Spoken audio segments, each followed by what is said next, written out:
Welcome back, my delinquents. Today we are reacting to America blew up a well with 1,000 pounds of TNT by the Fat Electrician. Let's get into it. I'm kind of excited. The time that America blew up a whale. Yeah. And no, this is not going to be one of those times where a dead whale washes up on the shore, gets all bloated, and somebody pokes it with a stick. Nah. Somebody from the government showed up with 1,000 pounds of TNT, stuffed it underneath a dead whale in an effort to either vaporize it and or yeet it back into the ocean. I'm from the government and I'm here to help. But first, a word from our the top response. How about we just blow it up? What could go wrong? sponsor. This video is brought to you by Zydax Custom Gaming PCs. With a lifetime warranty on all parts and labor and all their manufacturing and tech support being based right here in America, it is a gaming PC that I would recommend. And I'll have them linked in the description below. Our story begins... As you know, I always say that is a sexy PC. But also, you know the rules and add inside an ad. Don't forget to like, subscribe, or leave a comment below on what you would like to see. Or check out the memberships for early stuff. This was early on memberships too. Whoa, let's go. In the state of Oregon in 1913. At the time, there were no major highways. Because of this, people treated the coastline and the beaches like they were a giant highway, literally driving their cars and horse-drawn carriages up and down it all the time. Because of this, the governor at the time would declare all the coastline in Oregon from California to Washington as a public highway, which that is like so weird to me. That's like, let's mean like take some horses and some cars on the beach. Especially you don't really take certain cars now on the beach because it's a pain. Also meant that it was public land. This would set in course a series of events that 57 years later would cause America to try to send the biggest animal on Earth, or at least a chunk of it, into outer space. Now, fast forward to November of 1970, a 45-foot, 16,000-pound whale washes up dead. I do think it's beaches should probably be public property. Like, I understand being on, like, in the front of the beach or something like that, but the idea of owning beaches is so weird. On the coast of Oregon. Obviously, this is a problem, or as the journalists on site that day described it, a stinking whale of a problem. Yeah, we've got this on tape. So, how do you handle such a problem? Well, if you were in California, you would call the California Coastal Commission. If you were in Florida, you would call the Florida Department of Environmental Protections. But because all the beaches in Oregon to this day are still considered highways, they ended up calling the State Highway Division, which is basically a bunch of construction workers. Now, this is some bureaucratic bullshit. Yeah, it is a bit funny that they just kept it a highway. Like, I understand keeping ownership of your beaches, but a highway? Shit if I've ever heard it. There was absolutely a different agency that was more equipped to handle this situation, but it was probably a Friday and they didn't want to have to work late. So they pulled the old, well, technically card and sent in the construction workers. And yeah, it's very weird because Australian highway guys would 100% palm this so quick. So quick. I don't understand. Why wouldn't you just palm this off to someone else? It's like, well, it is a whale, so I don't think that is my problem.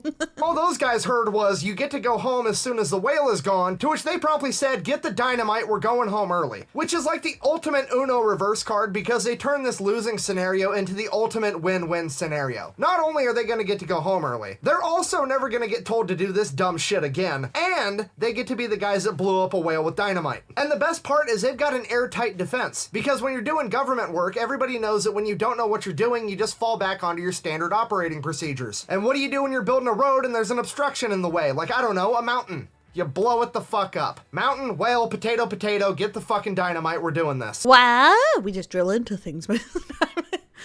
There's a mountain in the way, drill a hole through it, it'll be fine. Now, obviously, there's some more common sense solutions that we could have done. Like, I don't know, maybe cut it into smaller pieces or burn it. The head engineer in charge of the construction workers was asked that very question, to which he responded, it couldn't be cut up and then buried because nobody wanted to cut it up. And then, of course, there's the obvious question, what if this doesn't work? What if there's still a giant chunk of whale left? No one wanted to cut it up. This just reminds me of the new kaiju anime. You have people to cut it up. That's why you have people for these jobs. Over. To which he responded, If there's any large chunks left, we may have to do some other cleanup, possibly set another charge. See, this guy knows what's up. It was never a question of whether or not blowing it up would work. The only question there was how much TNT was it gonna take? And if you didn't use enough the first time, double tap. That's accuracy by volume. This is how... Especially saying no one wants to clean it up. You don't think they want to clean up whale chunks either? Like, I don't know. Just feels like more work, making it messier. America was built. Or unbuilt. Whatever. Anyways, let's stop beating around the bush and just show this whale getting blown up. Play the clip.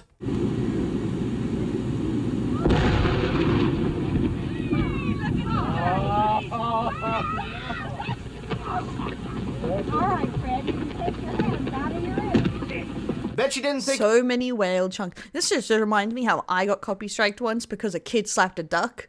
But I don't know where. I hope he didn't get copy striked for this because it was so silly. It is just an educational purpose of something that did happen on the news. You didn't see that today, did you? Okay, you just saw that and I just saw that, but let's go ahead and hear what the reporter on the ground had to say about it. With a blasted blubber beyond all believable bounds. Dude's got bars. That's fucking poetry. I hope he gets a raise. Now, as I'm sure you noticed, there was giant chunks of meat still falling out of the sky like 3 seconds after the explosion. Thankfully, however, nobody was actually struck and severely hurt by one of those. However, I think I speak for all of us when I say how much damage would that actually do. Thankfully, as luck would have it, a car a quarter mile away in a parking lot that was empty was struck by one of these meteorites. And here's a clip of it.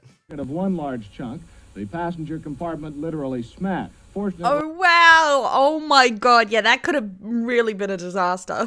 No human was hit as badly as the car. However, everyone on the scene was covered with small particles of dead whale. Okay, first of all, how are you going to explain that to your insurance? Nobody's going to believe that shit. Secondly, do you know how much fucking force it takes to cave in the roof of a car? Those are reinforced and designed to withstand the rollover of the vehicle. So I think it's safe to say these meat mortars can do damage. So there you have it, ladies and gentlemen. Probably the most significant piece of news to ever come out of the state of Oregon. I mean, the only thing Oh my God. I'm not American. I can kind of tell that was a jab at Oregon.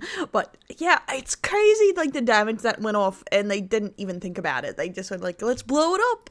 that could make this story better is if this was actually the final level of the Oregon Trail video game growing up. Not only that, it is probably the most significant scientific contribution that the trades industry has ever made, because these guys just figured out that a 16,000 pound whale can in fact be deleted by 1,000 pounds of dynamite, meaning that we now actually know for sure that it's a 16-to-1 blubber to black powder ratio. This is invaluable information. In conclusion, just so we're all clear on the hey, you're all laughing until there's a killer whale on the loose and someone has to blow it up, and then who's silly now?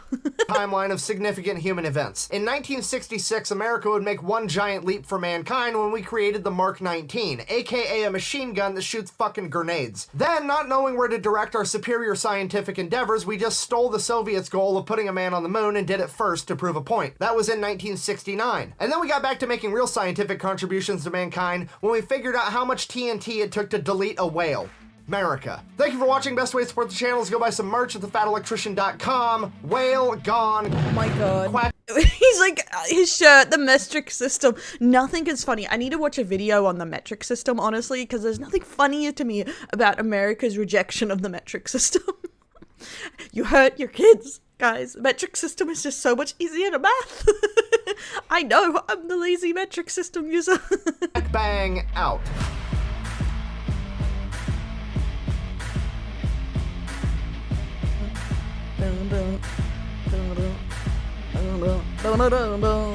I love the music they have at the end of their things. I like the workmanship they put into it. It's nice. But thanks for watching, guys. My delinquent. I'll catch you in the next video. We actually have quite a few coming. That should be a lot of fun. And yeah, don't forget to like, subscribe, all that fun stuff. We'll check out the Discord below. Bye. See you in a couple hours for the next video. Bye-bye. I hope you're enjoying June.